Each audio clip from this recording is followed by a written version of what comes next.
अस्सलाम वालेकुम दोस्तों, आज की इस वीडियो लेक्चर के अंदर हम लोग डिस्कस करेंगे फ़ॉन्ट फ़ेस को। बेसिकली ये होता क्या है, इसकी क्यों हमें ज़रूरत पेश आती है, उसको पहले पहले मैं आपको डिस्क्राइब कर देता हूँ। बेसिकली हमारा जो एक वेबसाइट होती है, वो एक फ़ोल्डर होती है। अगर हमने किसी को अपनी वेबसाइट देनी है, तो हम क्या करते हैं, फ़ोल्डर को हम सर्वर पर लोड कर देते हैं और उसको एक डोमेन दे देते हैं।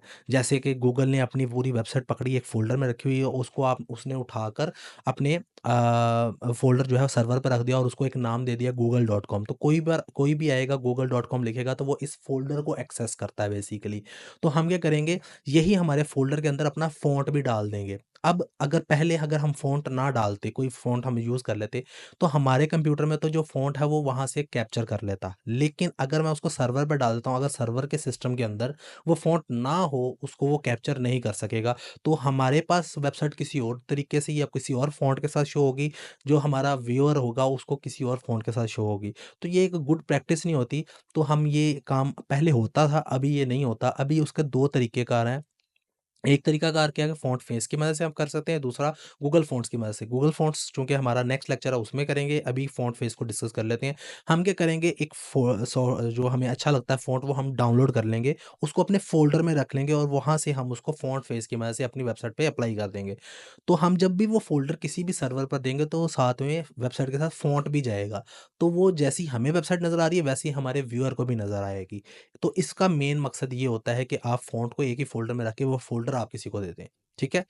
तो ज़्यादा वक़्त और नहीं ज़ाया करते, इम्प्लीमेंटेशन करके देखते हैं। यहाँ पर एक है वेबसाइट द फ़ॉन्ट। मैं यहाँ से एक ये स्लीपी मूडी जो नाम का फ़ॉन्ट है, ये मैं डाउनलोड कर लेता हूँ। चूँकि मैंने ये ऑलरेडी डाउनलोड किया हुआ है, मैं इसको दोबारा नहीं करूँगा। आप यहाँ से आगे इसको डाउनलोड कर सकते हैं। आप डिफरेंट वेबसाइट से जहाँ से भी आपको पसंद है, वहाँ से डाउनलोड कर लें। जो फ़ॉन्ट है, मैंने ये डाउनलोड कर लिया है। मेरे पास ये डेस्कटॉप पर ये पड़ा हुआ है फ़ाइल।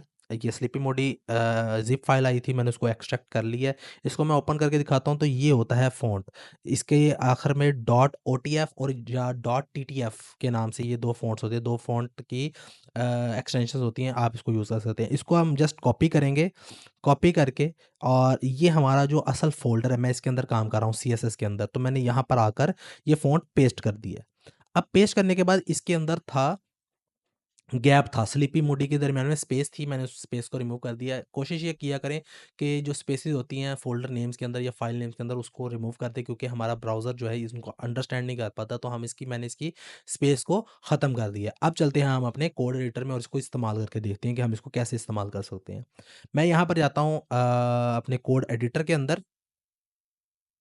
तो मैंने पहले से बाबर ट्यूटोरियल के नाम से एक H1 का टैग क्रिएट किया हुआ है और यहाँ पर H1 को मैंने कैच किया हुआ है सीएसएस के अंदर। अब यहाँ पे मुझे फ़ॉन्ट फेस क्रिएट करना पड़ेगा, तो मैं ऐट की मदद से फ़ॉन्ट फेस लिखता हूँ और कर्ली ब्रेसेस स्टार्ट करके क्लोज़ कर देता हूँ और इसके अंदर मुझे फ़ॉन्ट फैमिली देनी पड़ेगी। पहले अपना नाम देना पड़ेगा इसको फ़ॉन्ट को, कोई भी आप नाम दे सकते हैं। मैं बाबर ट्यूटोरियल फ़ॉन्ट्स लिख देता हूँ या बीटीएफ लिख देता हूँ। ये जस्ट आपने एक नाम दे दिया उसको, बाबर ट्यूटोरियल फ़ॉन्ट, ठीक है? और मैंने बीटीएफ के नाम से दे दिया। इसके बाद आएँगे यहाँ पर आके, हाँ, कोशिश ये कीजिएगा ये नाम दें इसको, इसके अंदर आप स्पेस नहीं देंगे। हाँ, अगर आपने कैमल केस देना है तो वो दे सकते हैं। वो कैमल केस क्या होता है मैं आपको वो भी बता देता हूँ। बाबर टिट अगर मैं ऐसे लिखूँगा ना ट्यूटोरियल्स, तो ये वर्क नहीं करेगा। सो मुझे इसके अंदर से स्पेस को ख़त्म करनी है। स्पेस को ख़त्म करके अगर आपने इसको डिफरेंट करना है तो आप कैमल केस लिख सकते हैं कि हर वर्ड का पहला लेटर जो है वो कैपिटल आप कर दें, इसको कैमल केस बोलते हैं। तो ये बाबर ट्यूटोरियल्स मैंने इसका नाम रख दिया, ठीक है?